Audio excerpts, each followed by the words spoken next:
This man, to pretend to be rich in front of girls, stole a hot air balloon, take them to fly to the sky to party. While having fun, Jenny suddenly found their hot air balloon had already broken away from the ground and flying higher and higher. To make matters worse, at this time, the hot air balloon was drifting towards the wind turbine. Once hit by the propeller, the 4 people in the balloon will definitely die. The atmosphere becomes tense. Everyone was afraid they would lose their lives. In the panic, David had an idea. He adjusted his firepower to maximum, trying to gain altitude to avoid the propeller attack.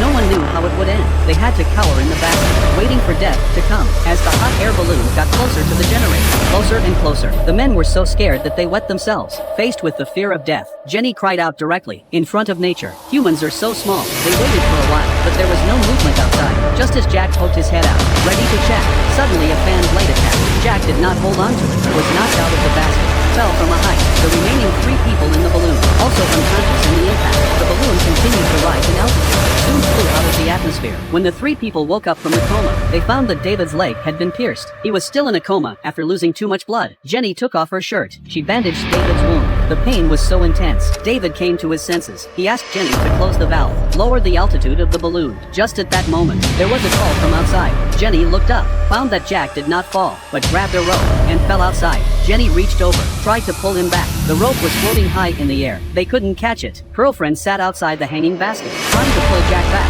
but unfortunately, Jack lost his strength and fell. The 2 were devastated. Their companion died in front of their eyes. After several hours of waiting, they finally descended back to the ground, but the balloon was already off course, drifting out to sea. They were running low on fuel. After running out of fuel, they would have to sink into the water. Just when the people had no choice, a yacht suddenly appeared in the sea. The 3 of them shouted at the people on the yacht, shouting for help. Unexpectedly, the people on the yacht thought they were saying hello, waved to them in response. David also wanted to stand up and shout. He fell into the water when he couldn't stand. He lost his breath on the spot in order to attract the attention of the yacht. So the 2 men made a